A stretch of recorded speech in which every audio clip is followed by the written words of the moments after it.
네, 안녕하십니까. 성공투자 오직시 3부의 정성입니다. 오늘도 증시의 화두는 중국입니다. 이 중국이 추가 경기 부양을 전격적으로 단행했죠. 오늘 귀가 닳도록 들으셨을 겁니다. 이 중국이 기준금리와 지준율을 동시에 인하하면서 적극적으로 실물 경제 살리기에 나서고 있는 가운데 오늘 하지만 중국 시장 반응 그렇게 시원치만은 않았습니다. 급락하는 움직임이 나타났었고 그야말로 롤러코스터 장세가 펼쳐졌는데요. 그나마 오후장 들어서 상승폭을 확대해 나가면서 일단 상승으로 가닥을 잡는 움직임은 보이고 있습니다.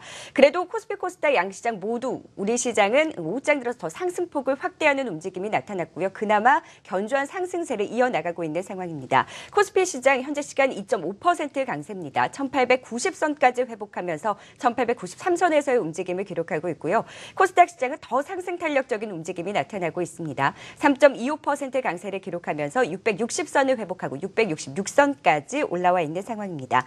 다만 수급적으로 외국인들의 자금 이탈이 계속되고 있다는 건 우려되는 상황입니다. 코스피 시장에서 무려 외국인들이 5천억 원 넘는 폭탄 매물을 내놓고 있고요. 개인이 매수 규모를 좀 줄였습니다. 885억 원. 기관이 더 매수 규모를 확대하면서 3,667억 원의 적극적인 매수가 나타나면서 외국인들의 이 매도 물량을 좀 소화시켜주는 움직임이 나타났고요. 코스닥 시장에서는 외국인들이 매도 규모를 좀 줄였습니다. 942억 원의 매도 우위를 기록하고 있는 가운데 개인이 812억 원, 기관이 조금씩 매수 규모를 확대해 나가면서 200억 원 이상의 매수 우위를 기록하면서 오늘도 개인과 기관의 동반 매수가 나타났던 하루였습니다.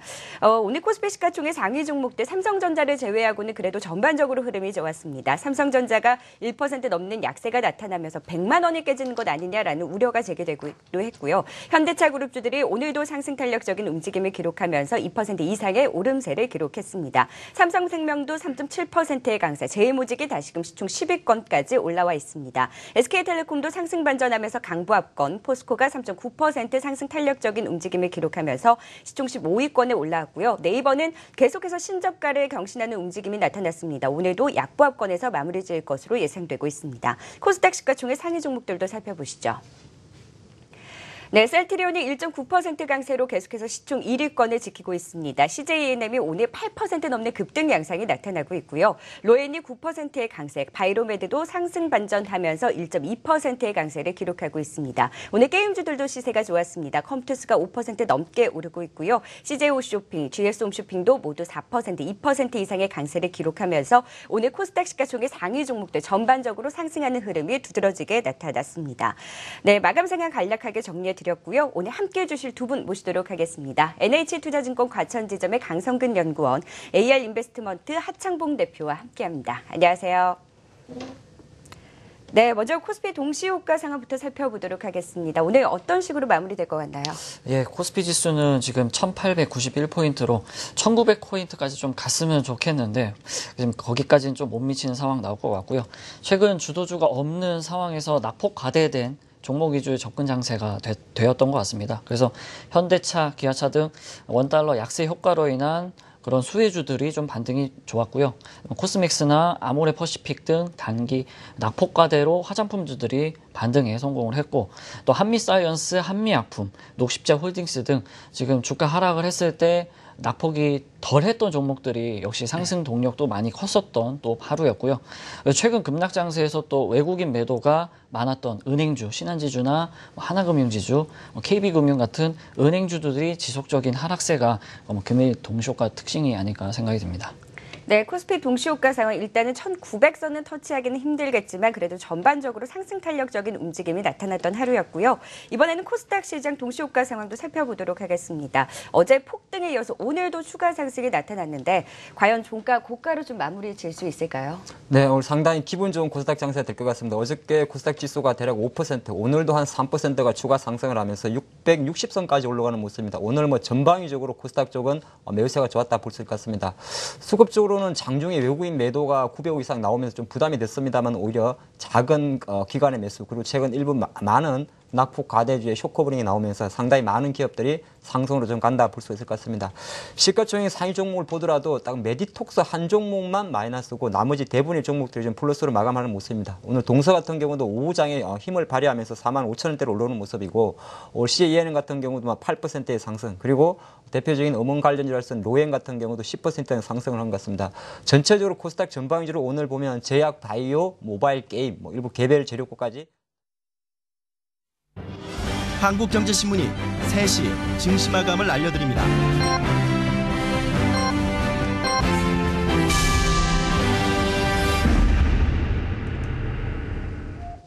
네, 8월 26일 수요일장이 모두 마감이 됐습니다. 일단 어제 반등세를 오늘도 양시장 모두 이어갔습니다. 굉장히 상승 탄력적인 움직임이 나타났고요. 양시장 모두 상승 마감을 하면서 일단은 기분 좋게 마무리를 지었습니다. 종가 확인해 보시죠. 네, 코스피 시장 2.5% 강세로 마무리를 짓습니다. 1900선을 회복하지 못했지만 1890선까지 올라오면서 1894선으로 마무리를 짓고요. 코스닥 시장은 더 상승 탄력적입니다. 3.35% 강세로 667선으로 종가 고가로 마무리 짓는 움직임이 나타났습니다. 일단 기분 좋게 마무리를 했는데요. 다만 계속해서 외국인들의 자금 이탈이 계속되고 있고 중국에 대한 증시 불안은 추가 경기 부양이 나오기는 했습니다만 해외 시장을 봤을 때 아직까지는 의심의 눈초리가 있는 상황인데요. 긴급 진단으로 좀 더 자세한 이야기 전해드리도록 하겠습니다.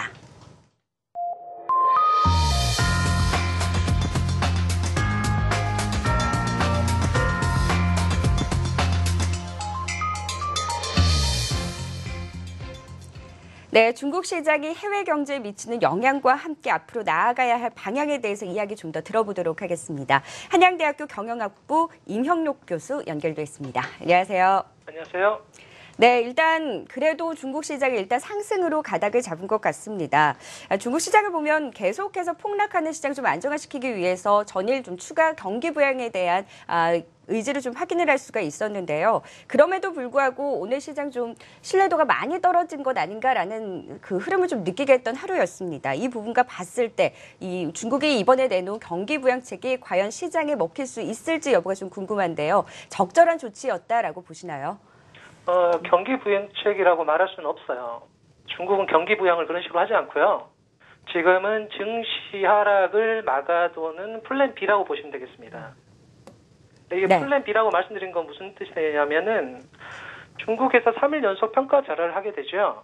네. 그때 가동된 게 플랜 A, 즉 양로 기금의 지원이었어요. 네네. 그 유동성 공급을 통해서 틀어막겠다고 했던 것이고 실은 그것이 약효가 없었죠. 그래서 플랜 B로서 지금 지준율 인하하고 기준금리를 동시에 인하하는 방책을 사용하게 된 겁니다. 네네. 그렇다면 이 추가적으로 이제 통화 정책을 일단은 내세웠는데 추가적으로 경기 부양책을 단행할 가능성에 대해서는 어떻게 보고 계신가요? 아닙니다. 지금 당장은 안 그래요. 무슨 네. 말이냐면은 지금 사태를 잘 보셔야 되는 게 중국 정부는 시장에서 져본 적이 없어요. 이게 핵심이에요. 네. 왜냐하면 그동안 시장이랑 게임을 해본 적이 없거든요. 그리고 중국 시장의 특징은 뭐냐면 인민이 주식을 잘 몰라요. 그리고 정부도 잘 모릅니다. 네. 그리고 관제 경제예요. 네. 그래서 인민은 정부를 볼 수밖에 없고 해외 투자가도 정부를 볼 수밖에 없는 구조로 돼 있어요. 네. 그런데 중요한 거는 2008년도까지 중국 증시가 쭉 뽀뽀 올라간 다음에 방치 수준으로 계속 놔뒀던 걸 보셨을 거예요. 네. 그런데 왜 지금 2015년 상반기 지나면서 왜 이렇게 증시를 버티려고 하는가? 가장 중요한 질문은 거기에 초점이 맞춰야 됩니다. 네. 그렇다면 왜 중국 그러냐면 정부의 속내 어떻게 보고 계시나요? 그 속내는 뭐냐면은 네. 지금 뭐냐면 중국 정부가 하려는 일들에 대한 신뢰도 때문에 그래요. 네. 중국 정부는 2011년 이후로부터는 수출을 많이 포기했고요. 서로 내부 개발로 돌아간과 동시에 이하나 국제화 플러스 외 에너지 확보라는 양대 산맥으로 계속 진행하고 있거든요. 네. 그 말은 즉 본진에 대한 신뢰도가 없을 경우에 외에 있던 자금이 투자가 다시 본국으로 돌아가게 되고 중국이 연결하려고 하는 인프라 즉 서부 내부 개발도 탄력을 잃게 되겠죠. 네. 여기에 들어와야 될 돈이 바로 유럽계 자금이 특히 많아요. 여기에 대한 신뢰도 차원에서 이번 증시 폭락은 반드시 막아야 되고 네. 이 말은 꼭 반등시킨다는 말은 전혀 아니에요. 어디까지 볼 거냐면 최고점에서 70% 정도에서 전열을 가다듬고 9월 달을 맞이하게 될 겁니다.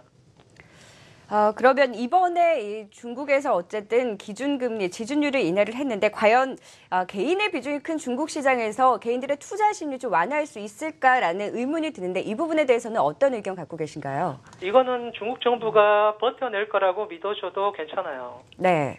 그런데 마지막 패는 지금 미국이에요. 왜냐하면 미국이 아무것도 안 하고 있죠. 지금 중요한 거는. 올해 상반기 동안 미국에 대한 소식 들은 적 거의 없으실 거예요. 그럼 미국이 놀고 있느냐? 그렇지 않아요.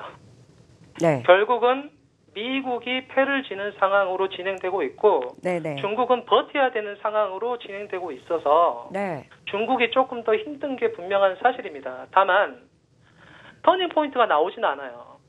지금 시기상으로는 9월 달에 미국에서 약 0.15%의 금리 인상을 할 때가 됐습니다. 네네. 그래서 확률을 그쪽에다 좀 놓고 보시고 진행하시는 게 좋아요.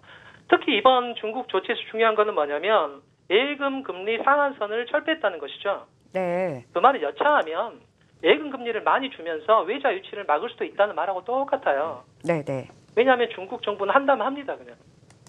지금 현재 상태는 그렇게 놓여 있어요. 그래서 70% 정도에서 최고점에서 70에서 60% 사이에 세팅하는 게 중국 정부의 목표이고요. 네. 9월 달 미국의 움직임에 따라서 반응을 하게 될 거예요. 결국 기준금리, 그 다음에 기준금리 인하는 위안화의 평가절하고 동일한 문제이기 때문에 네. 평가절하를 한 번 더 한 거라고 생각하셔도 무방하겠어요. 아, 평가절하의 가능성 여지를 일단 열어두신 거군요. 예, 이미 평가절하 2차례 들어갔다고 보시면 되죠. 일거양득이에요. 네네. 투자자들한테 중국 정부는 보여주겠다고 다시 한번 패를 낸 거고요. 네. 위안화는 값을 또 빼놨습니다. 자, 그리고 미국이 기준금리를 올리신다면 미국 달러는 더 비싸질 텐데 얼만큼 올릴 거냐고 물어보는 상황이에요, 계속. 일단 중국 경제가 쇼크 상태를 보이면서 신흥국 통화 절하가 나타나게 됐고 전 세계 주식시장이 좀 휘청되면서 9월 세계 시장에 대한 위기설이 제기가 되고 있는 상황인데요. 이것이 글로벌 시장 경제 위기로 좀 확산되는지 여부에 대해서는 어떻게 생각하고 계신가요? 너무 걱정하지 마십시오. 그렇게까지 걱정할 필요는 전혀 없고요. 네. 중국 정부가 안에서 틀어막을 거예요. 틀어막을 거고 네. 지금 전 세계 상황이 되게 좋지 않은 상황은 절대 아니고요. 네. 일정 부분 이런 상태로 계속 유지될 확률이 매우 큽니다. 네. 다만 우리가 믿어야 될 거는 중국 정부의 의지가 매우 강력하다는 점. 네. 그 말은 추가 폭락이 있을 경우 또 막으려고 또 동원할 거라는 거예요. 이게 우리에게 주는 가장 중요한 이정표죠. 그걸 네. 우리가 믿어주면 되는 거고 안 믿어주면 폭락이 일어나겠죠. 그렇지만 중국 정부는 플랜 C 없이 하진 않아요. 플랜 C가 또 있을 겁니다. 그걸 추론하는 게 우리가 해야 될 일이죠. 네, 알겠습니다. 오늘 중국 시장에 대한 도움 말씀 들어봤습니다. 한양대학교 경영학부 임형록 교수와 함께했습니다. 고맙습니다. 네. 네, 계속해서 아시아 증시 마감 동향도 살펴보고 오겠습니다. 리딩 투자증권 국제영업부 우성재 팀장 연결해서 자세한 이야기 들어보도록 하죠. 안녕하세요. 네, 안녕하세요. 네, 오늘 중국 증시 정말 말 그대로 롤러코스터 장세가 펼쳐졌습니다. 그래도 일단 상승하는 흐름을 보여주고 있는데요. 아시아 시장도 전반적으로 상승하는 분위기입니다. 좀 더 자세한 마감 분위기 전해주시죠. 예, 지금 말씀하신 것처럼 중국 증시 오늘 장중 4%에 넘는 하락세를 4%의 하락세를 나타낸 이후에 다시금 상승 반전을 하는 등 장중 롤러코스터는 계속적으로 확대되고 있다고 보시면 좋을 것 같습니다.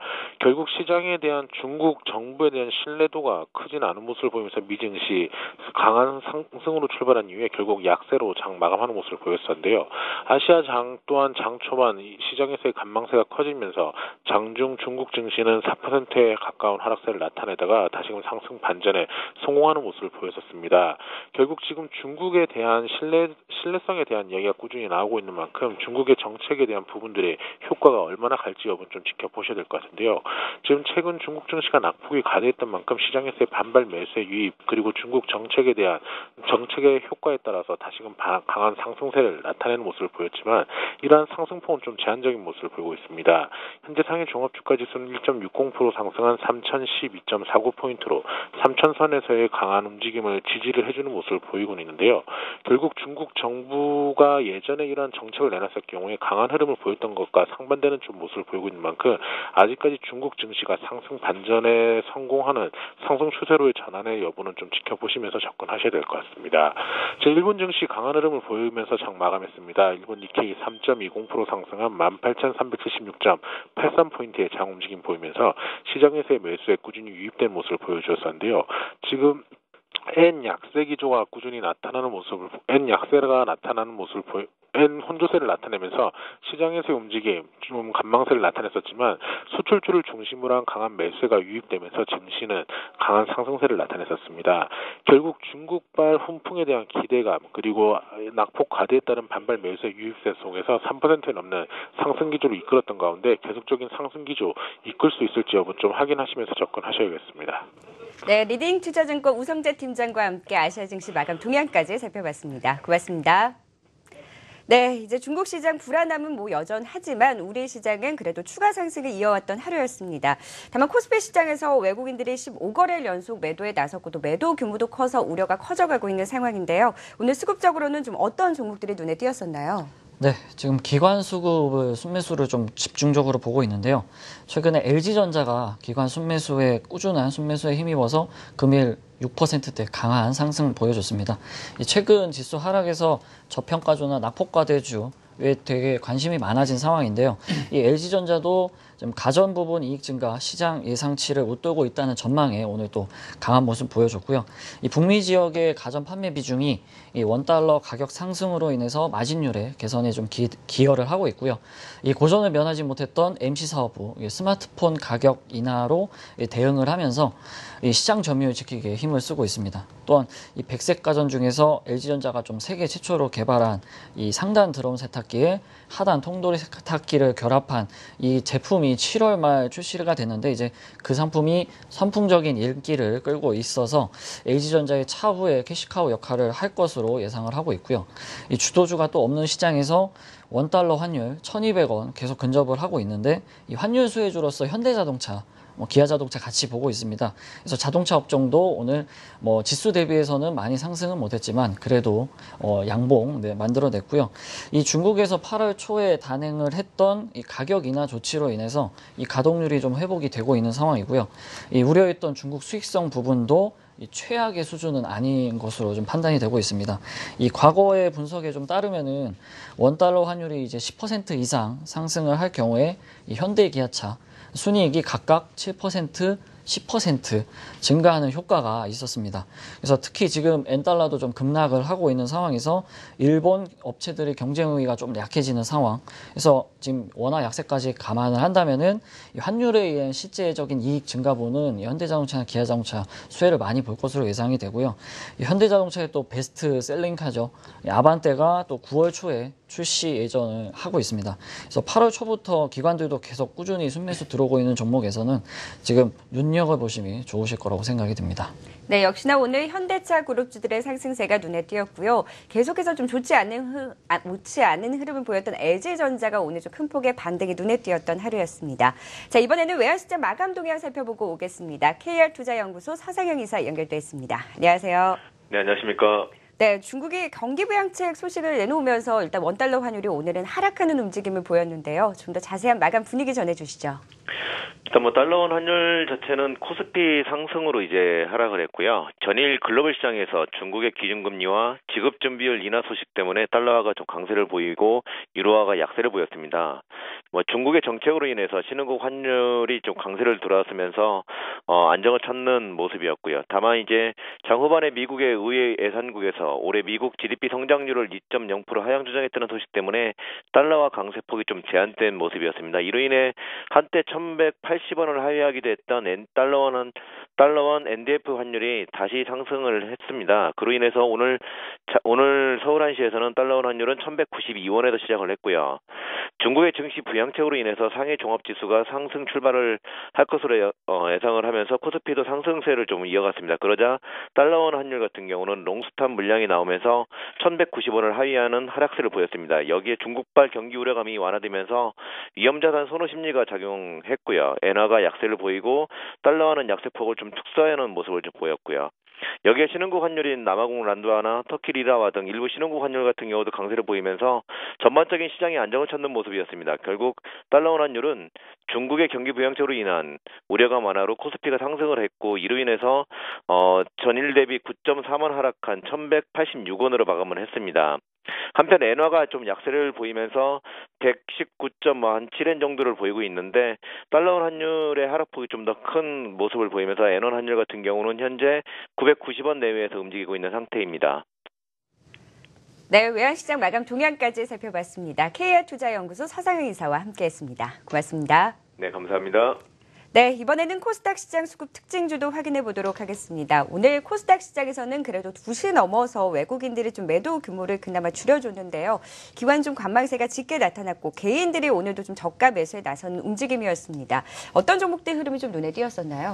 네, 오늘 코스닥 중에는 상한가 5종목을 포함해서 950개 종목이 상승을 했습니다. 하락 종목은 한 108개 정도, 10개 중에 9개 종목은 상승을 했다 볼 수 있을 것 같습니다. 전방위적으로 중국과 모멘텀 있는 종목들은 대부분이 올랐다 볼 수 있을 것 같은데요. 오늘 좀 강하게 마감한 섹터가 저출산 영유아 관련주가 될 것 같습니다. 보령 메디앙스라든지 아가방 컴퍼니 같은 종목들은 두 자릿수 이상의 상승을 보였다는 것이 어떻게 보면 중국의 금리 인하 효과에 대한 기대감을 소비 진작으로 조금 연결시켰지 않나 그렇게 볼 수 있을 것 같습니다. 또 장중에 나왔던 북한과 관련된 이슈가 될 수 있을 것 같은데요. 남북한, 러시아, 가스관 관련주들이 좀 많이 올랐습니다. 대동스틸이라든지 스틸플라워 같은 종목들 다음 달 초로 예정되어 있습니다. 남한과 북한, 러시아가 경제협력 관련 프로젝트가 논의 중인데 그 프로젝트에서 어느 정도 남한, 북한, 러시아를 연결짓는 가스관을 할 수 있다는 그런 이슈가 좀 부각이 된 것 같습니다. 지금 시장에 나와 있는 이야기를 보면 한국과 러시아는 어느 정도 많이 이야기가 된 상황인데 북한이 과연 어떻게 참여할지가 좀 관건입니다만은 오늘 그런 이슈 때문에 이 관련주들이 많이 올랐지 않나 볼 수 있을 것 같습니다.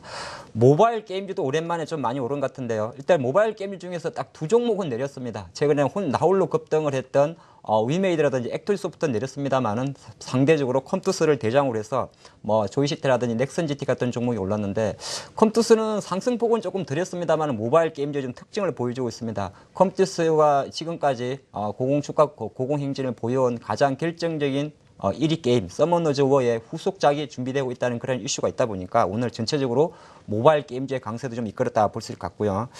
또 하나 종목은 시가총액 상위에도 있습니다만 로엔이라든지 KT뮤직, 소리바다 것들이 포진되어 있는 디지털 음원 관련주도 상당히 많이 올랐는데 로엔이 어떻게 보면 지금도 주가 상당히 견고하죠. 9만 원대 이상의 주가를 유지하고 있고요.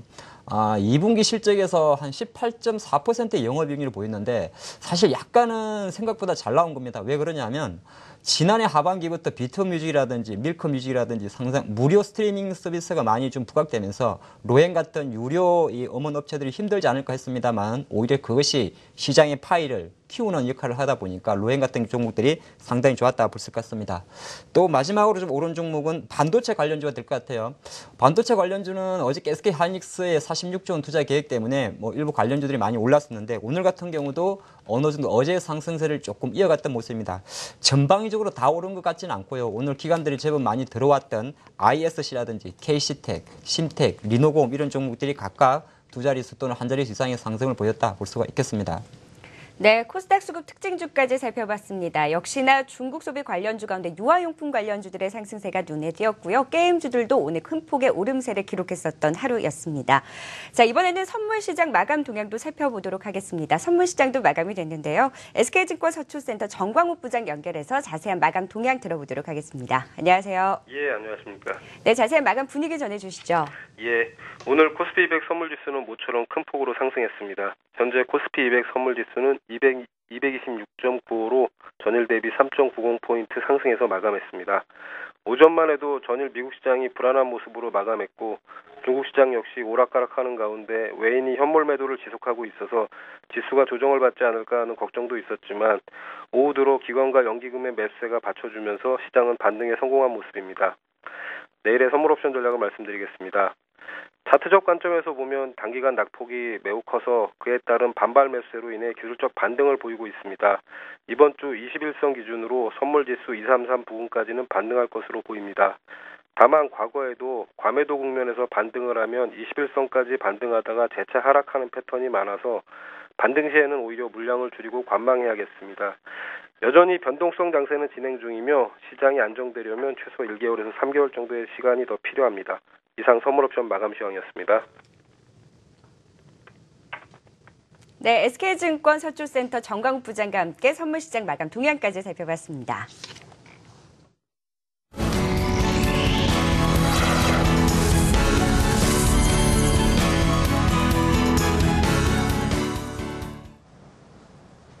네, 코스피 어제에 이어서 오늘도 빨간불 켜고 마무리했습니다. 장 초반 약보합권에서 출발하기도 했지만 지속적으로 상승폭을 확대해 나가면서 2.57% 오른 1894.09에 장을 마쳤습니다. 개인과 기관 각각 1,100억 원, 3,800억 원어치를 사들였고요. 외인은 여전히 매도 우위입니다. 시가총액 상위 10개 종목에서는 삼성전자와 SK하이닉스를 제외한 모든 종목들 강세로 마감했고요. 전기전자 업종을 제외한 대부분의 업종들 빨간불 켜고 기분 좋게 마무리했습니다. 오늘 코스피 시장의 특징주들 함께 살펴보시죠. 동국제강입니다. 재무구조가 개선될 것이라는 기대감에 강세로 마무리했습니다. 포항 설비를 재가동하기보다 매각 등 다양한 가능성을 검토 중이며 올해 안에 이와 관련한 결론을 낼 것이라는 동국제강 장세욱 부회장의 발언에 따른 것으로 풀이됩니다. 2분기 순이익 4억인 페럼타워 등을 자산 매각하면서 흑자 전환 이뤄내기도 했었죠. 오늘 5.4% 강세로 장을 마무리했습니다. 삼위각기입니다. 중국에서의 시장 점유율을 확대해 나가고 있다는 분석에 사흘째 빨간불 켜고 마무리했습니다. 최근 상하이시와 연계해서 콩쿠르를 개최하고 공장을 증설하는 등 현지에서의 공격적인 마케팅 활동으로 시장 점유율을 넓혀 나가고 있습니다. 중국의 중고가 피아노 시장에서 삼위각기의 점유율은 지난 2013년 17%에서 최근 21%까지 증가했고요. 피아노는 교육용 수요로 판매되기 때문에 경기 변동의 영향을 크게 받지 않는다는 분석입니다. 기관이 91만 주 이상을 순매수하면서 5.3% 강세로 장을 마무리했습니다.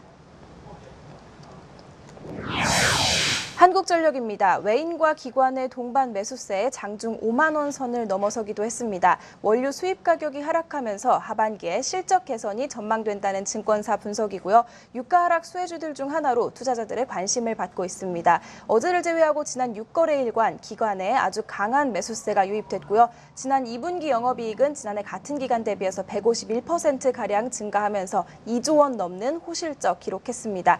오늘 외인이 36만 주 이상을 매수하면서 3.4% 강세로 장을 마무리했습니다. 우리나라와 북한, 러시아 간의 경제협력 프로젝트 논의를 앞두고 가스관주들이 일제히 빨간불 켜고 마무리했습니다. NK는 압축 천연가스와 소화가스 저장용기 세계 1위 업체로 가스관 관련 수혜주로 분류가 됩니다. 다음 달 3일 러시아에서 열리는 동방경제 포럼에서 블라디보스토크 항구에서 하산역, 북한 나진항으로 이어지는 삼각 가스관 사업 프로젝트가 논의될 예정이고요. 오늘 NK는 9% 강세로 장을 마무리했습니다. 코스피 특징주 마지막 종목 CJ 헬로비전입니다. 보름 연속 외인 순매수세를 이어오면서 오늘도 큰 폭의 오름세로 장을 마쳤습니다. 장중 한때 19%대까지 급등하기도 했었는데요. 최근 한 달 동안 외국인이 168억 원 넘는 물량을 사들였습니다. 특히 지난 4일 이후에 15거래일 연속 순매수세를 이어오고 있습니다. 최근에 시장이 위기를 맞으면서 지난 24일에는 1만 원 선이 무너지기도 했었는데요. 어제 코스피 상승과 더불어서 만 원대를 다시 회복했고요. 오늘은 16% 강세로 장을 마무리했습니다. 이상 코스피 특징주 살펴보셨습니다. 네, 코스피 특징주 살펴봤습니다. 이 가운데 어떤 종목 가장 눈에 띄셨나요? 네, 오늘 금일 코스피 종목 중에서 전기가스 업종이 좀 반등이 또 두드러졌는데요. 저는 한국가스공사나 한전 KPS 이 여러 종목들이 있었는데 그 중에서 이제 한국전력 말씀드리려고 합니다. 최근 원달러 환율 급등 및 코스피 조정에 따라서 한국전력도 5만 원을 하회하는 모습을 나오고 있는데요. 결론부터 말씀을 드리면 이 환율, 그러니까 한국전력을 매매하시는 데 앞서서 환율 상승을 두려워할 필요가 없다. 그럴 상황이 아니다. 요거를 말씀을 드리고 싶고요. 이 환율 상승분보다 유가 하락에 따른 원료 수입 가격 하락세가 더 두드러지기 때문에 이 발전 관련 변동비 부담이 큰 폭으로 줄어들기 때문입니다. 그래서 예를 들면은 8월 원달러 환율이 한 2.8% 상승을 하고 유가가 한 7.7% 하락을 했는데 이런 거를 반영을 한다면 오히려 연간 연료비는 한 약 2천억 원 정도 감소하는 것으로 추산이 됩니다. 이게 호실적에 좀 반영이 될 것으로 예상이 되고요. 작년부터 이익이 급증하는 또 배경에는 2011년도부터 3년 동안 전기요금을 26% 정도 인상을 한 상태에서 2014년에는 원전이 또 정상 가동이 됐습니다. 그래서 발전 능력이 조금 더 좋아졌고요. 다만 이익이 좀 너무 많이 늘어나면은 이 전기요금 인하 압박이 들어오기 마련인데요. 그 현실이 정부 정책은 예측하기가 더 어려운 상황이라서 그런 상황도 좀 단점으로 작용이 됩니다. 그렇지만 이런 약세장에서도 이제 꾸준한 기관 수급도 있었고 오늘 외국인 순매수도 크게 들어왔었고요. 이 기관 수급 및 순이익 증가에 따른 고배당주에 대한 기대감으로서는 충분히 한국전력 매매해 보실만 하다고 생각이 들고요. 환율 수혜주로서 좋은 흐름을 보여주고 있는 현 증시에서 이 포트폴리오 분산 차원에서도 또 유가 하락에 따른 수혜주도 이 한국전력을 이 포트폴리오에 한번 편입을 해보셔서 일부 편입을 해보시는 것도 좋으실 거라고 생각이 듭니다. 네, 한국전력 좀 더 자세하게 살펴봤습니다. 이번에는 코스닥 특징주도 살펴보도록 하겠습니다. 김지민 캐스터 전해주시죠. 네, 코스닥도 코스피와 마찬가지로 빨간불 켜고 기분 좋게 마무리했습니다. 어제의 좋은 흐름 오늘도 이어오면서 3.41% 오른 667.44에 장을 마무리했습니다. 개인과 기관이 매수 우위를, 외인은 코스닥 시장에서도 팔자세를 이어나갔습니다. 메디톡스를 제외한 시가총액 상위 종목들 일제히 강세로 마무리했고요. 모든 업종들도 빨간불 켜고 기분 좋게 마무리했습니다. 코스닥 시장의 특징주들 함께 살펴보시죠. 아모텍입니다. 삼성페이 흥행 조짐에 관련주들이 힘을 받고 있습니다. 아모텍은 삼성전기, 한솔테크닉스와 함께 삼성페이 무선 충전 관련주로 분류가 됩니다. 카드업계에 따르면 삼성페이 출시 첫날인 지난 20일 10,000매 이상의 카드가 삼성페이에 등록한 것으로 분석이 되는데요. 이후 주말을 기점으로 등록이 증가하면서 현재는 약 8만 매가량이 등록한 것으로 추정됩니다. 오늘 아모텍은 4.7% 오른 14,300원에 거래를 마쳤습니다. 아스트입니다. 외인 매수세의 이틀째 좋은 흐름을 이어오고 있습니다. 장중 한때 21% 급등하면서 3만 원 선을 넘기도 했고요. 매수 상위 창구에는 모건스탠리 증권이 이름을 올렸습니다. 항공기 정밀 부품 제작 업체인데요. 올해 상반기 영업이익은 지난해 같은 기간 대비해서 흑자 전환한 7억 1,100만 원을 기록했고요. 전체 매출 비중의 절반을 차지하는 주력 제품인 벌크헤드의 매출이 성장하면서 이러한 호실적을 낸 것으로 풀이가 됩니다. 오늘 16% 큰 폭의 오름세로 장을 마무리했습니다. 인터파크 홀딩스입니다. 오늘 인터파크가 컨소시엄을 꾸려서 인터넷 전문은행 사업에 진출하겠다고 발표했는데요. 인터파크를 비롯해서 SK텔레콤, NHN엔터테인먼트 등의 정보통신 기술 기업과 금융기업, 또 유통기업 등 각 분야의 선두권 기업들이 참여합니다. 약 3천만 명에 달하는 방대한 고객 데이터를 융합해서 혁신적인 사업 모델을 확보하겠다는 계획이고요. 이러한 기대감에 장중 10%대까지 급등했다가 이후 상승폭을 일부 반납하면서 6%대 강세로 장을 마무리했습니다. 로보스타입니다. 중국 업체와 대규모 계약을 체결했다는 소식에 장중 20%대까지 급등하기도 했습니다. 오늘 오전 중국 업체인 우한 차이나스타와 100억 규모의 로봇 공급 계약을 체결했다고 공시했는데요. 지난해 연결 매출 대비해서 10%에 해당하는 규모로 계약 기간은 내년 7월 7일까지입니다. 오늘 로보스타 16% 큰 폭의 오름세로 장을 마무리했습니다.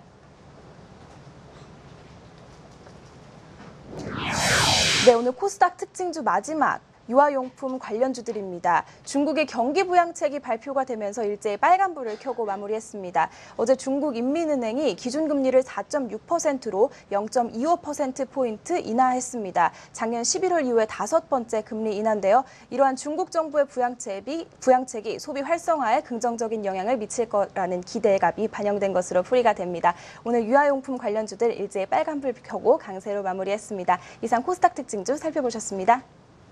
네, 코스닥 특징주까지 살펴봤습니다. 대표님은 어떤 종목이 가장 눈에 띄셨어요? 네, 많은 종목 중에서 최근 3일 동안에도 뜨거웠고 오늘까지 뜨거웠던 인터파크 홀딩스를 이야기해드리도록 하겠습니다. 인터파크 홀딩스는 홀딩스 글자가 붙어 있으니까 당연히 지주회사죠. 자회사에 한 인터파크 INT가 있을 것 같고요. 아이마켓 코리아, 소모성 자재를 구매하는 아이마켓 코리아, 그리고 한 최근에 인수한 기업이 있습니다. 안영케어라는 기업이 있는데 전체적으로 보면 실적도 먼저 좋았다고 미리 말씀드리겠습니다. 지난해 2분기 실적을 체크를 해봤더니 역시나 인터파크라든지 아이마켓 코리아의 실적 자체가 호조가 나오면서 170억 정도가 나왔는데 이 수치는 지난해 동기 대비해서 한 60% 이상, 그리고 1분기 대비해서는 16% 이상 증가한 수치입니다. 여기서 고무적인 것은 당연히 인터파크의 실적이 큰 역할을 해줬던 거죠. 인터파크 같은 경우가 엔터라든지 투어, 이런 도서 이런 부분이 있는데 사실 1분기에는 메르스 여파가 있었기 때문에 엔터라든지 투어 부분이 조금 부진할 거라 생각을 했습니다만은 오히려 인터파크가 조금 선방을 했다 그렇게 볼 수 있을 것 같고, 전체적으로는 이러한 전반적인 실적 흐름도 좋았습니다만 이번 8월 접어들어서 이 인터파크 홀딩스가 정권가에서 주목받았던 이유는 바로 오늘 발표 나왔던 바로 인터넷 전문은행 컨소시엄 설립 이슈가 좀 가장 큰 영향이 될 것 같습니다. 전체적으로 보니까 인터파크가 인터넷 전문은행이 지금 하반기에 가장 큰 화두기 때문에 누구나 컨소시엄은 구축할 수가 있는데 그림을 잘 그렸다 그런 표현이 좋습니다. 왜 그러냐면 컨소시엄 구성에 실제적으로 대표적으로 SK텔레콤이라든지 NH엔터가 포진되어 있는 ICT 그룹을 영입을 했다는 거죠. 같이 이제 만드는 겁니다. 그리고 지금 장외 시장에서 상당히 뜨거운 핫 이슈 기업이 하나 있죠. 옐로우 모바일 기업, 여기까지 ICT 기업을 합쳤다는 것이고, 기존의 금융사 같은 경우는 IBK 투자증권이나 NH 투자증권 같이 합쳤고요. 유통 쪽에서는 GS를 합치면서 전체적으로 봤을 때, 우리가 들어봤을 때 인터넷 전문은행이 가장 필요한 것은 사실 고객 데이터베이스입니다. 그런데 이 세 가지 컨소시엄을 구성하게 되면, 물론 자체 자료입니다만 3천만 명 이상의 고객 DB가 구축될 수 있기 때문에 그 어떤 컨소시엄보다 좀 강하지 않겠느냐, 그러한 이슈 자체가 인터파크 홀딩스의 최근 급등의 원인이다 볼 수 있을 것 같고요. 그러다 보니까 기관들도 최근 한 달 동안에 제가 계산해봤는데 224만 주를 샀습니다. 폭발적으로 8월 이후에 인터파크 홀딩스에 대해서는 매수세가 좀 들어왔다고 볼 수 있을 것 같고요. 주가는 저의 개인적인 뷰입니다만, 인터파크 홀딩스는 원래 홀딩스이기 때문에 주가가 그렇게 잘 가는 기업이 아닙니다. 인터파크도 지난 1년 동안 2만 5천 원의 벽, 아이마켓 코리아 같은 경우도 2만 원대 이상의 벽에 좀 머물러 있는 박스권 종목이었고요. 인터파크 홀딩스도 지난 6개월 동안에는 10,000원에 대한 저항을 안고 있었는데 최근에 많이 오버슈팅을 한 것 같습니다. 그래서 이 인터넷 전문은행이라는 것이 사실 상당히 상반기에 나왔던 그 면세점 입찰 공고랑 저는 좀 조금 다르다고 봐요. 약간 이게 좋긴 하지만은 어떻게 보면 나중에 약간은 뜬구름 잡는 소리도 될 수도 있습니다. 그렇기 때문에 주가가 이제 이 컨소시엄 구성만으로 올라간다는 것은 오버슈팅 영역이라 좀 생각을 하면서 추후에 진행되는 9월 이후에 진행되는 전체적인 그 프로 자체도 체크하시면서 투자에 유의를 해야 된다 볼 수 있겠습니다. 네, 인터파크 홀딩스까지 좀 더 자세하게 살펴봤습니다. 이제 전략으로 마무리해 보도록 하겠습니다. 오늘 코스피 시장에서 그래도 이틀 연속 추가 상승이 나와서 좀 다행이다 싶은데 여전히 좀 해외 시장은 불안정한 건 사실이에요. 내일장 좀 어떻게 전략 세워보면 좋을까요? 네. 전일이나 금일 반등은 굉장히 조금 호재로서 좀 작용이 되는데, 그 전까지 저희 8월 국내 증시는 미국의 연준의 9월 금리 인상설, 중국의 기습적인 환율 정책 변동 및 경기 둔화 우려감, 마지막 이제 북한의 군사 도발까지 삼재에 시달렸다 해도 과언이 아닐 정도로 정말 어려운 장이었습니다. 이 북한 이슈는 역시 단기 악재로 그쳤었고요. 앞으로의 증시 방향은 두 가지 문제, 즉 금리 인상과 어제 중국의 지준율 인하와 같은 중국 정부의 정책에 따라서 증시 방향이 좌우 결정이 될 것이라고 생각이 들고요. 미국의 연준으로서는 기준금리 첫 인상을 최대한 빨리 단행을 해서 글로벌 금융시장의 정책 관련 불확실성을 좀 해소를 해서 좀 전 세계 금융시장의 안정성을 강화할 것으로 좀 예상을 하고요. 이 중국은 9월 8일에 발표 예정인 이 8월 수출 지표가 예상보다 좀 부진한 결과를 보여줄 경우에는 추가적인 정책 집행 가능성도 배제하기 어렵습니다. 그래서 최소한 9월 초까지는 중국의 움직임을 더욱더 주시할 필요가 있다고 생각이 들고요. 그래서 저는 지금 어제 오늘 상승한 것에 너무 연연하지 마시고 9월 초까지는 보수적인 조금 투자 전략이 좀 필요하다고 생각이 듭니다. 그렇지만 중국발 리스크로 또 과도하게 하락한 업종들 중심으로 좀 단기 트레이딩 또는 환율 수혜주, 저희 자동차주 말씀을 많이 드렸는데 현대차나 기아차 같은 환율 수혜주, 수출주 중심으로 단기적인 접근을 하시는 게 좋지 않을까 생각이 됩니다. 네, 계속해서 해주시는 말씀입니다. 최근에 반등에 너무 큰 의미를 두지 말자라는 말씀 해주고 계신데요. 9월 초까지는 보수적인 전략으로 단기 매매 형식으로 좀 전략을 세워보는 이야기들 해주셨습니다. 자, 이번에는 하창봉 대표님께 코스닥 시장 전략에 대해서 좀 여쭙고 싶습니다. 코스닥 시장이 그동안 더 많이 빠졌기 때문에 더 상승 탄력적인 움직임이 나타났는데 과연 이 반등세 추가적으로 나타날 수 있을까요? 네, 일단 지수는 650선을 돌려놨기 때문에 650선 지지선을 좀 생각하시면서 어떻게 보면 주식 비중 확대라든지 투자를 하시면 좋을 것 같고요. 일단 이번에도 장이 같이 급락을 했다가 물론 코스닥이 상대적으로 조금 많이 빠졌긴 했습니다만은 반등을 할 때 코스피보다 상당히 좋은 반등 탄력을 보여줬다는 것은 여전히 국내 증시가 중소형주에 대해서는 호의적이다. 그리고 그렇게 볼 수가 있을 것 같습니다. 그렇기 때문에 시장에 대한 어떤 그 개별적인 중국 소비도 될 것 같고 기존의 주도주가 됐든 간에 전체적으로 좀 긍정적 비율은 저는 가져가도 된다. 그런 말씀 드립니다. 약간 조정은 나올 수 있겠지만 제가 몇 가지 포인트만 찝어드리면요. 한미 사이언스가 살아 있습니다. 그러면 한미 사이언스를 대장으로 두고 바이오 관련주의 힘을 체크하시면 좋을 것 같고요. 모바일 게임주 같은 경우는 웹젠을 대장으로 두시는 게 좋습니다. 지금 컴투스보다는 웹젠의 상승 탄력이 좋기 때문에 모바일 게임주를 보는 관점에서는 웹젠의 상승 탄력과 함께 모바일 게임주의 힘을 좀 체크하시면 좋을 것 같습니다. 화장품은 조금 변화가 바뀌었습니다. 지금 아모레퍼시픽이나 LG생활건강을 보기에는 중국이 조금 불리합니다. 환율도 불리하죠. 위안화 때문에. 그래서 화장품주는 지금 코스맥스나 한국콜마 같은 기업을 그러니까 머리에 둔다는 겁니다. 그래서 시장의 힘으로 보고 화장품 관련주의, 기타 관련주의 힘을 보시면 좋을 것 같고요. 한 가지만 더 말씀드리면 지금 상당히 뜨거운 인터넷 전문은행 관련한 이슈는 다음 카카오라든지 한국금융지주를 머리에 두는 게 아니고 가장 상승 탄력이 좋은 종목은 바로 나이스 평가 정보입니다. 그렇기 때문에 이 나이스 평가 정보의 어떤 그 주가의 힘을 보면 과연 시장이 어느 정도 이 인터넷 전문은행 설립에 대한 테마주의 힘을 밀어주는지를 체크할 수 있습니다. 제가 몇 가지 종목을 말씀드렸습니다만은 전체적으로 시장은 큰 틀은 급락해서 급반등하기 때문에 조금 조정은 보일지라도 이번 조정에서 보여줬던 그 힘을 꼭 기억하셔서 향후에 조정이 오더라도 또 재반등할 때 공략하시면 어떨까 싶습니다. 네, 정리해드리면 화장품 관련주 가운데서는 코스맥스, 제약주에서는 한미사이언스, 또 인터넷 은행 관련해서는 나이스 평가 정보, 또 게임주 가운데서는 웹젠의 흐름을 좀 주의 깊게 살펴보시면서 향후에 좀 전략 세우시는데 상승 흐름 좀 주의 깊게 전략 세우시는데 도움 받아보셨으면 좋겠습니다. 양시장 모두 전략 세워봤고요. 함께해 주신 두 분 보내드리도록 하겠습니다. NH투자증권 과천지점 강성근 연구원, AR 인베스트먼트 하창봉 대표와 함께했습니다. 두 분 고맙습니다. 환경미디어그룹이 패기와 열정으로 똘똘 뭉친 인재를 찾습니다. 모집 부문은 한국경제TV에서 일할 방송기자, PD와 한국경제신문에서 일할 취재기자입니다. 지원서 접수는 9월 4일 금요일 오후 5시까지 리크루트환경.com을 통해 하시면 됩니다. 미래를 이끄는 환경. 당신이 주인공입니다. 지금 도전하세요.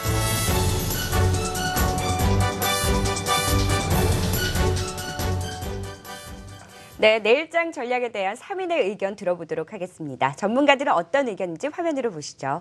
유진투자증권 우원명 부장의 의견입니다. 지수와 동반 하락한 실적주 중심으로 접근하는 전략이 유효하다라는 의견을 주셨고요. 와운의 이호금 파트너는 단기 반등 구간이다. 낙폭과대주 순환매에 대응해야 된다라는 의견을 주셨습니다. 유한타증권 이강혜 부장의 의견도 역시나 기술적 반등이 지속되는 구간에서는 낙폭과대주와 환율 수혜주에 관심을 갖자라는 의견을 주셨는데요. 오늘은 와운의 이호금 파트너 연결해서 좀 더 자세한 내일장 전략 세워보도록 하겠습니다. 안녕하세요. 네, 안녕하십니까. 네, 내일장 전략 좀 더 자세하게 말씀해 주시죠. 네. 예, 의미가 있는 지수 흐름이다 이렇게 말씀드릴 수 있겠습니다. 특히 기술적으로 이제 오늘 자리가 상당히 좀 중요했던 자리인데 이 중요한 자리에서 어쨌든 뭐 외부 힘이었던 좀 강하게 반등이 들어왔기 때문에 추가 상승 좀 더 있을 것으로 보여집니다. 그래서 이런 점을 좀 보시는데 그렇지만 어쨌든 이번 반등은 기술적 큰 시장의 정상으로 간다 이런 것보다는 기술적 반등으로 대응하는 게 좋을 것 같고요. 지수는 대략 그렇게 된다면 어느 정도 보시면 되냐면 코스피는 1850에서 1950 정도에서 일단 박스권 흐름 보시면 될 것 같고요. 코스닥은 지금 한 660에서 700 정도에서 박스권 흐름이 당분간 좀 진행이 되는 걸로 보여집니다. 그래서 이런 형태로 좀 보시면 되겠고요.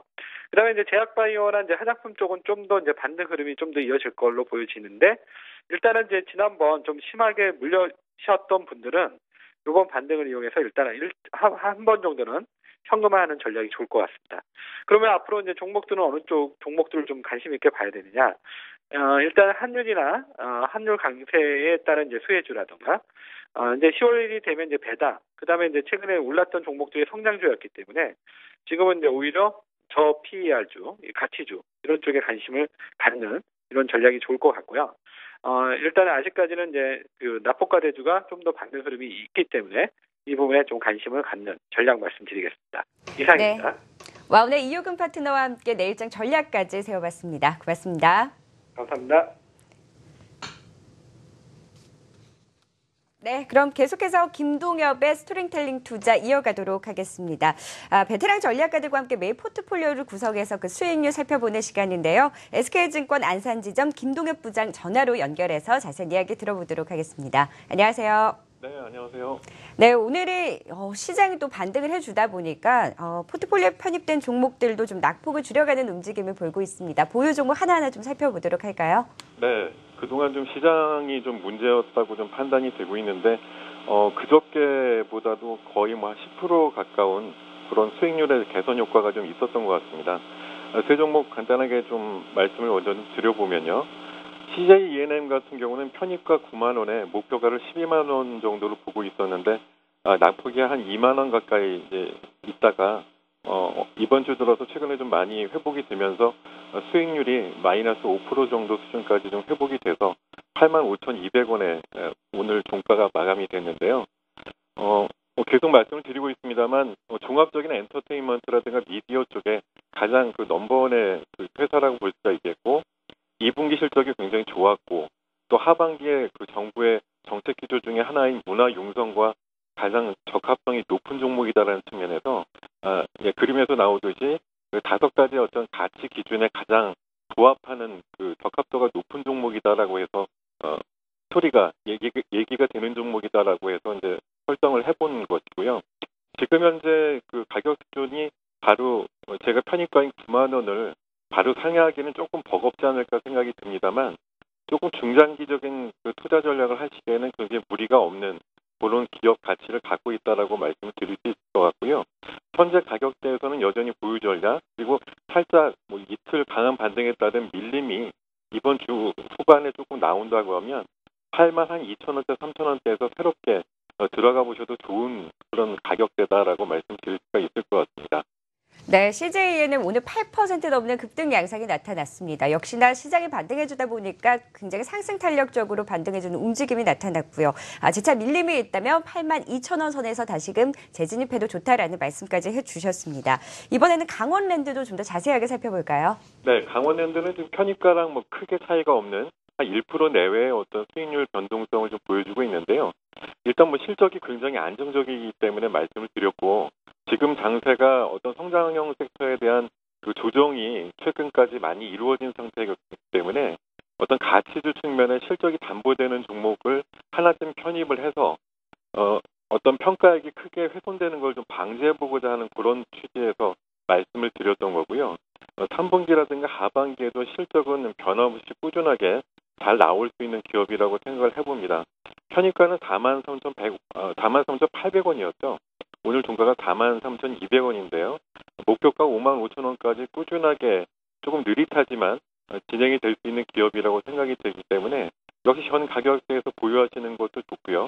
42,000원 정도 선까지 만약 가격 밀림이 일어나면 역시 편입해 보시는 것도 좋은 전략으로 생각을 해볼 수가 있겠습니다. 네, 강원랜드는 좀 가치주 성격으로 갖고 있는 종목이다라는 말씀해 주셨고요. 또 밀림이 있다면 42,000원 선에서 다시금 관심을 가져보면 좋다라는 말씀까지 해주셨습니다. 오늘 강원랜드도 5.7% 좀 큰 폭으로 오름세를 기록을 했었던 하루였네요. 그럼 마지막으로 인선 ENT까지 살펴볼까요? 네, 그렇습니다. 인선 ENT는 아시듯이 그 어떤 재건축 그 폐기물이라든가 폐차 관련된 그런 폐기물에 대한 재처리, 리모델링, 리사이클링과 관련된 그런 특징이 있는 기업인데요. 최근에 부동산 경기 어떤 화랑과 아울러서 재건축의 수요가 굉장히 늘어나는 그런 측면과 함께 폐차 리사이클링 이 사업 부분이 한 향후 몇 년간에 걸쳐서 고성장을 할 수 있다라는 그런 가정하에 관심권에 편입을 한 종목이고요. 1분기 실적까지 안 좋았습니다만 하반기 실적에는 2분기 실적의 흑자 전환을 기반으로 해서 더욱더 좋은 실적이 내년까지 쭉 이어질 수 있다는 측면. 그리고 최근에 어떤 그 대주주의 그 리스크 이슈 때문에 조정을 좀 크게 받았었는데요. 5,000원대 초반에서 편입하시는 그런 전략은 굉장히 이 기업의 미래 비전을 생각하면 굉장히 단기적으로 좋은 전략이 아닐까 생각을 해봅니다. 오늘 종가 5,490원인데요. 편입하신 가격 대비해서는 5% 정도의 어떤 수익률이 조금 모자라지만 곧 만회를 할 것으로 생각을 하고 있습니다. 네, 인선 ENT까지 살펴봤습니다. 이제 내일장 전략에 대해서 좀 여쭙고 싶은데요. 네. 최근에 출연을 하셨을 때 과감하게 저점 매수에 나서야 된다라는 말씀을 해주셨잖아요. 네. 추가적인 반등 계속해서 나타날 거라고 보시나요? 이번 그 시장 이번 주 들어가지고 반등이 나오는 이제 구조적인 원인을 먼저 살펴보면 예, 대북 리스크가 완화됐다라는 게 이제 어제 시장 반등에 어떤 단초를 제공을 했다라고 보고요. 그리고 뭐 중국 시장이 최근에 큰 조정을 받으면서 우리나라 같이 낙폭과대되는 그런 현상이 좀 나왔다라는 거, 성장주들이 같이 무너지면서 그런 현상들이 어제 오늘 조금 완화가 되면서 반등이 나오고 있는데, 저는 일단 반등의 어떤 세기라든가 그런 것들은 조금 더 진행이 될 거라고 생각을 하고 있습니다. 중국 증시가 오늘도 뭐 보합권에서 좀 흐름이 반복이 되고 있는데요. 중국 증시가 좀 비동조화, 동조화되지 않는 그런 시도가 우리나라부터 시작이 되고 있고요. 이런 흐름은 주후반까지 좀 이어지지 않을까 생각을 해봅니다. 네, 추가적인 반등 얘기를 해주셨는데 그렇다면 반등의 목표치는 어디까지 보고 계시고 그렇게 반등이 이루어진다면 어떤 업종 또 종목에 관심을 가져보면 좋을까요? 네, 이번 그 주가 하락 때 기술적으로 여기까지가 바닥입니다, 지지선입니다라고 많은 분들이 예상을 해주셨지만 그것들이 사실 날짜별에 걸쳐가지고 봤을 때 계속 무너지면서 계속 보는 그 지지선이 하향됐던 거를 아마 경험을 하셨을 건데요. 반등이나 상승으로 전환했을 때도 마찬가지일 거라고 생각이 듭니다. 1차적으로 대부분의 분들이나 이제 투자가님들은 생각들을 반등의 목표치를 한 11선 정도로 해서 1920선 코스피 기준으로, 코스닥은 한 680선 정도면 대충 마무리되고 끝나지 않을까 이런 생각들을 많이 하실 것 같은데요. 반등 때도 마찬가지라고 생각합니다. 이런 기술적인 어떤 제한선을 굳이 두실 필요는 없을 것 같은데 거기서 또 1차적인 매물 소화를 하고 나면 그 다음에 21선, 31선까지 반등의 목표치는 조금 더 넉넉하게 두고 한번 투자를 해보시는 게 어떨까 싶은 생각이 들고요. 이번에 반등할 때 제일 앞서는 종목분들이 있죠. 뭐 자동차라든가 조선주 같이 가치주 측면에서 굉장히 밸류가 낮았던 종목들과 환율의 어떤 그 수혜를 받는 업종들이 이제 선두에 나서는 모습이 있고요. 오늘 같은 경우는 중국의 내수주 쪽으로 해서 굉장히 좀 각광을 받고 있는데 이런 종목들이 순환을 하면서 반등의 목표치를 상회하는 그런 주가가 나올 수 있다는 생각입니다. 그래서 반등 목표를 너무 타이트하게 잡지 마시고요. 조금 넉넉하게 잡고 조금 더 갈 수 있다는 그런 생각으로 좀 견디시는 게 어떨까 싶습니다. 네, 내일장 전략까지 세워봤습니다. SK증권 김동엽 부장과 함께했습니다. 고맙습니다. 감사합니다. 네, 성공투자 오증시 3부 준비한 내용은 여기까지입니다. 현재 시간 중국 상해종합지수 3,000선이 또다시 깨지면서 하락 반전하는 움직임이 나타나고 있는데요. 중국 증시 장 마감까지 좀 주의 깊게 흐름 지켜보시고요. 간밤에 미국 증시가 중국이 경기 부양에 나섰음에도 불구하고 장 막판에 하락 반전하는 움직임이 나타났었죠. 오늘 밤 미국 시장 개장 상황과 함께 또 유럽 증시 상황까지 꼼꼼하게 체크해 보시면서 내일장 전략 철저하게 대비해 보셨으면 좋겠습니다. 저는 여기서 인사드리도록 하겠습니다. 함께해 주신 여러분 고맙습니다.